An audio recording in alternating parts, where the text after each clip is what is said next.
Hello, Bashar. And to you, good day. How are you? Perfect, and you? I'm doing great. All right. What would you like to discuss? Most of today's questions are going to be related to the formula. I'm wondering Yes. if you can reiterate that, first of all. Yes. Number one, act on your passion, whatever contains the most passion, no matter what it is, first. Act on it to the best you are able. Number two, taking it as far as you can until you can take it no further, until the excitement wanes, making sure you're not the one dampening the excitement with your own belief system.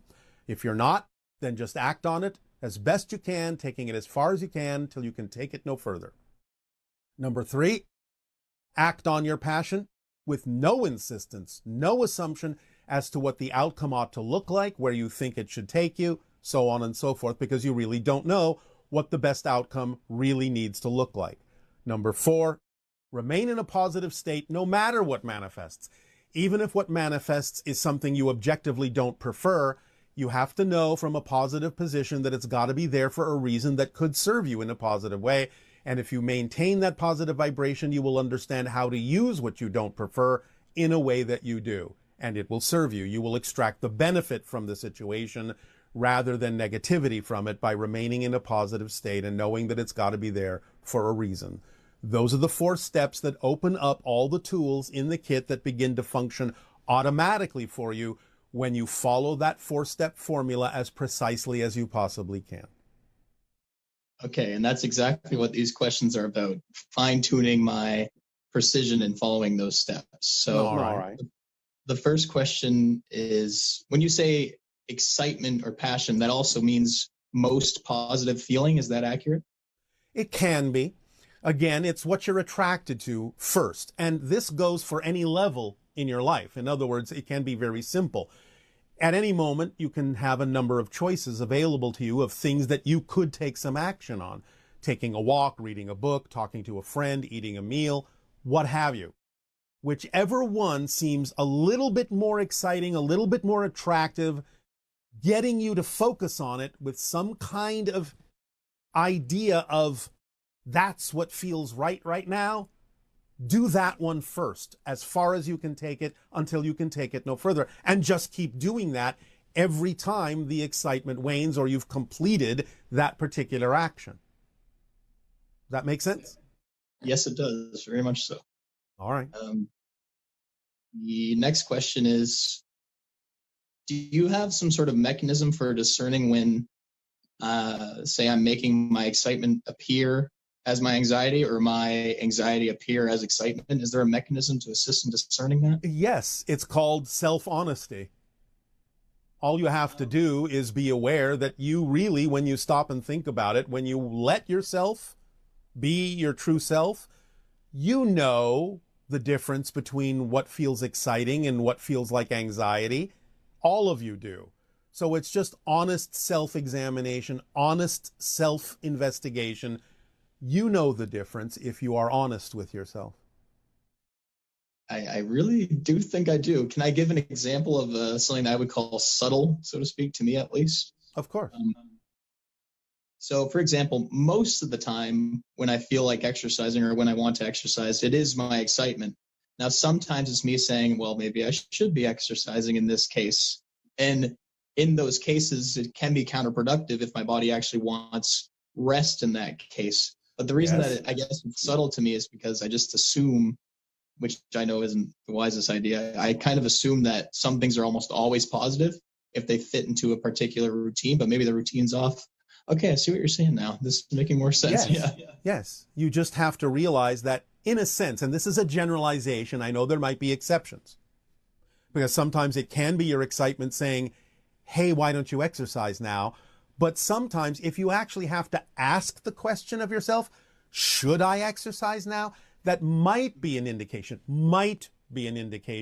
that that's coming from anxiety and a sense of what you're expected or should do, as opposed to it actually being your natural excitement, which if it was your natural excitement, you would probably just be exercising without even thinking about it.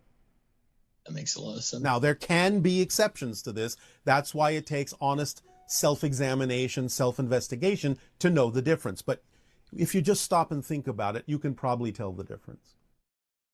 Yeah, I completely agree, actually. All right. Next.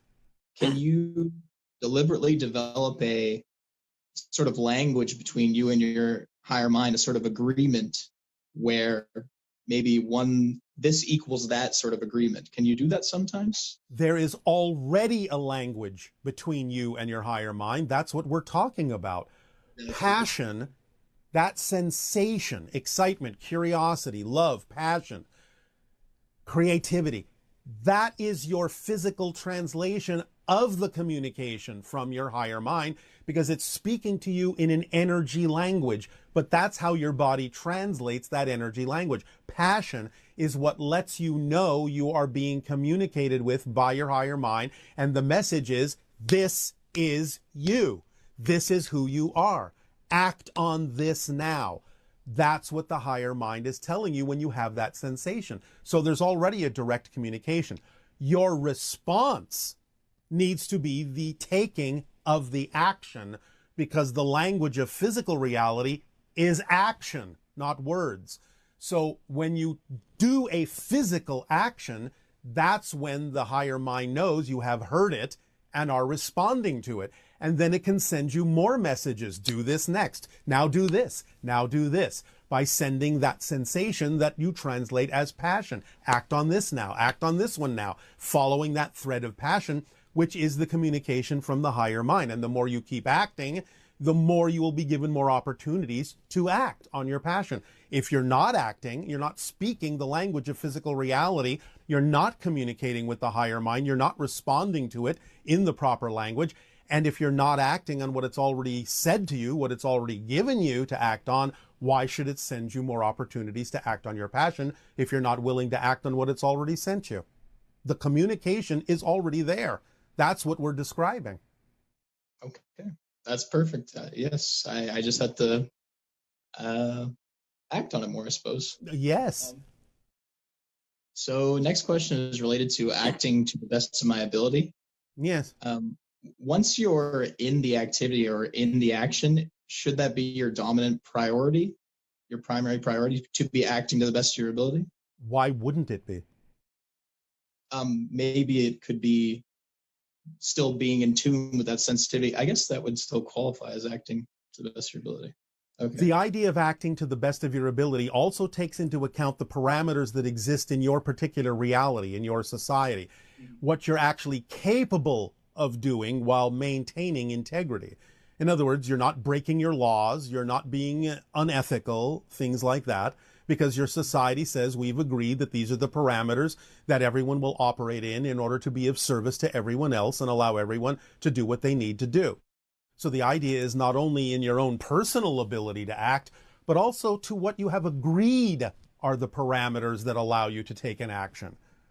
That's all you need to understand about act on the best to your ability, taking it as far as you can until you can take it no further.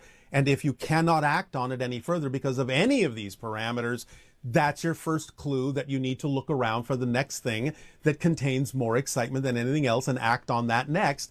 Because whether it seems connected on the surface or not, the excitement lets you know it is connected to your path. Perfect. Yeah, makes sense. So again, relative to best of acting to the best of my ability. Yes. There's a rule that I've heard not a rule, but a suggestion going around, the 85% rule, where you act to the best of your ability to about 85% so that you leave that 15% for sort of being more relaxed and being more receptive. Well, if you want to look at it that way, that's fine. But that's also saying that there's some kind of an assumption that if you act 100% as best you can, that you can't be relaxed. Why would you buy into something like that if you don't necessarily prefer to? That's a great point too. My goodness. Okay. Do it whatever way works for you. But the point is that that's just a way that some people have of interpreting the idea that works for them. But it's not a hard line fact that it is literally accurate in terms of percentages. Acting 100%, really, if you're following your passion, would by definition include your ability to relax, because why would your passion contain stress? Mm-hmm. You follow? That's a misunderstanding of the definition of passion.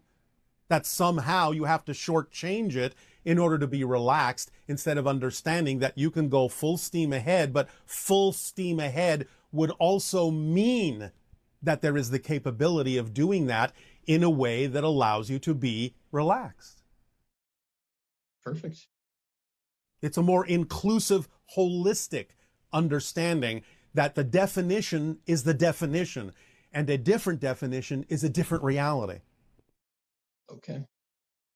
I agree again. Now, acting as far as you can. So to me, there are three possibilities that I see about this, and one would be until something else is more exciting. Yes. Two would be until it's fully resolved or it's come to full fruition. Yes. So of course, there can be more connections and aspects, however, full fruition. And lastly would be if you appear to be stuck and it might be becoming seemingly excessively difficult, perhaps it would be time to do something else. Or first, always first. If your excitement or ability wanes, first examine whether your beliefs are making it appear to wane, or whether it is really waning as part of your synchronicity. Yes. So if it feels excessively difficult, to me, that would mean there's an opportunity to break it down more and see if there's more gradual steps that you could take so that it is easier. Or completely different steps that are more in alignment with the way that works for you. Okay. If you have determined, however, that no such steps exist, and it's truly your excitement waning synchronistically to show you that something else needs to be done, then if you are, again, honest in your self-examination as to whether you're the one dampening the excitement or whether it's dampening on its own synchronistically, then you'll know what to do. Okay. Because many times you could continue to do something similar if you simply allow yourself to do it in a more exciting way. That can sometimes be the message. You may not be doing it in the way that actually works for you, can be creating the difficulty that you experience. That makes a lot of sense. Next question is relative to the expectation or having no expectation or insistence on the outcome. And that is no assumption or assistance. You can expect that something will happen, but you just don't have to be very specific about it. What you can expect is that if you allow it to be the natural outcome, it will serve you best. You can expect that. But when we say expectation, we mean insistence or assumption of a particular form that in your mind's estimation may not actually be the best outcome, yet it may have been trained to think that it must be. Okay. So one example of this would be, say it's the NBA Finals and you're at Game 7, and before the game, maybe the professional player is visualizing and vibrating winning the championship for the purpose of connecting to that parallel reality stream or being... That's fine. That's fine. That's the visualization part. And it is important to stay in that vibration, but drop any insistence on what the outcome odds to be, because you don't actually know what the best outcome for you would be until it happens. So could losing the championship be the best outcome? Oh, I suppose. Yes, because then what that puts the person in touch with may be the most important thing they actually need to get in touch with. Because remember, it's not necessarily about winning the game. It might be more important for them to have a knowledge of the reaction they have to losing. Or maybe not winning the game will create a different scenario than otherwise would have happened that would actually put them where they need to be. That's actually more important to them than having won the game and winding up somewhere else. You have to allow yourself to know that what happens is what needs to happen. As long as you are in the state of being that is the best state of being, the state of being of allowing for the best possible outcome, but not insisting what best means, then you're in the proper state. Okay. So you might become more focused. Your desire might be stronger. You might take different actions for the next year because of the outcome, etc. Yes, and it might teach you something about yourself in a very different way and in things that have nothing to do with the game at all. Okay. Wow. Okay. That makes a lot of sense. Again, That's the importance of the fourth step of the formula. You remain in a positive state no matter what happens, because it's not about what happens. It's about what you do with what happens that matters. And if you remain in a positive state no matter what happens, you will always get a benefit from it, even if it's not the one you thought you would get. But you won't get that, and you won't experience that if you don't remain in the same positive state in which you created the experience. This is the secret of visualization. By all means, you can imagine and visualize a particular, a specific outcome as the thing that gets you in that excited state. But as soon as you're in the excited state, you have to drop the picture, because you don't really know for sure that that's really the best outcome. Let your higher mind bring you what you actually need at that moment that is truly going to serve you the best. And you have to know that that's what's going to happen. Even if what manifests is something that you objectively don't prefer, if it manifested, then you have to know it's there for a reason that can serve you. And by staying in a positive state, you will get the benefit of why that's there, instead of insisting that something has gone wrong and then suddenly you cannot get the benefit. You can only see the negative side of it. Perfect.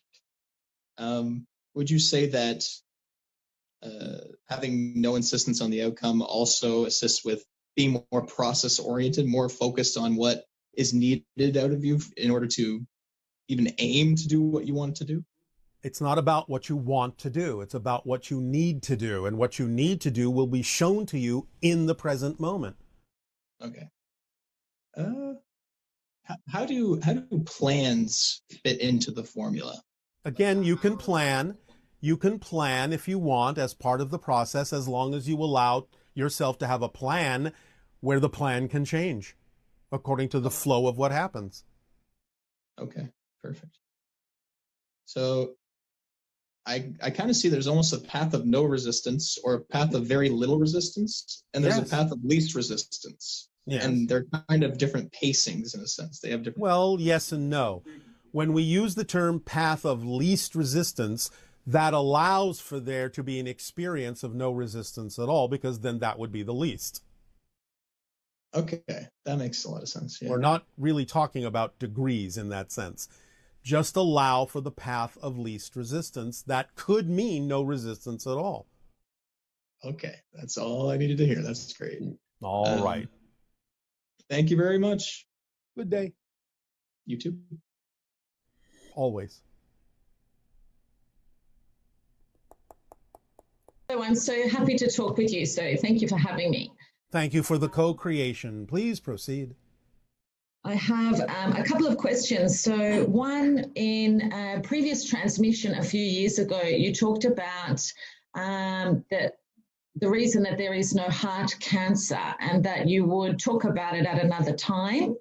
Yesterday, there was some studies came out that said the coronavirus has an after effect on the heart, similar to someone having had a heart attack. And I was wondering if there was anything you could say about the heart and corona. Remember that the heart is the first resonant reflection of the higher mind for the physical mind. In other words, higher mind delivers vibration, heart reflects the vibration to the physical mind, but then it gets filtered through the belief systems, positive and negative. Corona being a reflection of certain connections and responsibilities to the idea of nature and the degradation of the earth that humanity has created, will influence that particular reflection because of the heart connection that it's important to have to yourselves as an expression of nature.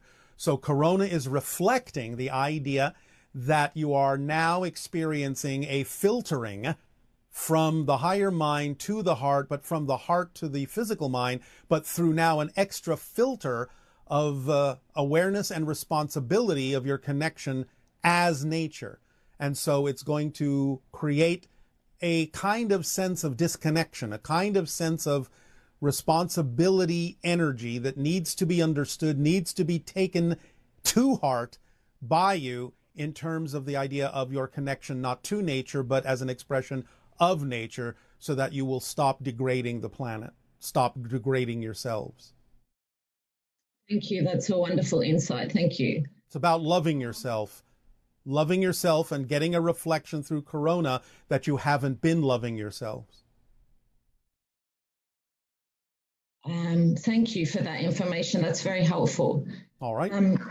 Another question I have is that there is an Aboriginal Australian prophecy that on the 22nd of December, there will be the activation of a spiritual tool in a particular area in Australia, which will create a final separation between highest thought vibration, 5D reality, and a continuation of a polarity Earth. And I wonder if that is accurate. In a sense, yes. It's another way of talking about what we've been talking about the splitting into different parallel realities that's going on your planet. So they're simply recognizing one that is relevant for their interpretation and their understanding, and they're expressing it in those particular terminologies. It's a recognition of the continuing of the splitting of different reality opportunities for you to decide which one you want to align with. Okay, thank you. I just wondered if I have a counterpart or some kind of strong connection to the Orion Black League energy. You do. Is there, it feels very insistent in my consciousness. Is there anything? That's because you're dealing with the idea of polarity very strongly, which was the theme of exploration of the Orion consciousness millions of years ago. So you're making that connection in order to actually investigate and deal with the issues and the themes of polarity and the Trinity in this life. Is there any insight that I'm missing? Well, I already told you. You have to stop thinking of existence in a polarized way and start seeing it as a true balanced Trinity in order to experience the bubble reality of that vibration. That's the balance point. That's the way you transform the darkness into light, is by understanding the frequency and the reality that is expressed as a Trinity by focusing on the balance point between the two polarities. Yeah. I mean, sometimes It is not an accident. Nothing is. But it is of particular interest to note that it is not an accident when you deal with the idea of polarity being dark and light, that the beings that are aiding in creating a transformational hybridization agenda are gray. Yeah. It's not an accident. Ponder that. Okay, well, that's all my questions. Thank you so much. I love you so much, and you're the OG, and it's amazing to talk with you. All right. Well, our unconditional love to you as well. Okay, see you, Bashar. Thank you. Yes, you may. Good day, good day, good day. What would you like to discuss this day? I want to discuss the idea of the coronavirus. Yes. Since every sort of disease is resistant to self, what kind of negative belief systems do you think that the planetary consciousness is holding to, that it causes the physical, in its physical representation, the pain and respiratory difficulties? This is the idea of not being able to breathe. This is the idea of polluting your planet, of degrading nature, of taking yourselves in a way that seems separate from nature. The idea is to come back into your understanding that you are an extension of nature. Not that you live in nature, that you are nature, so that you can give yourself the freedom to be yourselves, which will allow you the freedom to breathe, the freedom to be who you truly are. It's a reflection of the idea of resistance to the natural self. I agree.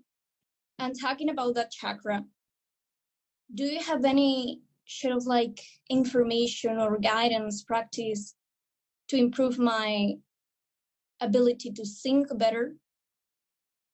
Follow the formula. Okay, thanks. As precisely as you can, every moment that you can. There is no simpler way to do it other than what you are attracted to use as a permission slip, but that's up to you. Okay, that sounds good. Anything Thank else? you very much. Yeah, little question. I Yes. wanted to. Yes. Can you tell me about some experiences that I had with the grays. I can tell you that you're having them, but that's because you're part of the hybridization agenda. I know. So the experiences that I'm talking about specifically are those in which I am going to sleep and suddenly I found myself shaking, going in between astral planes. Yes, sometimes.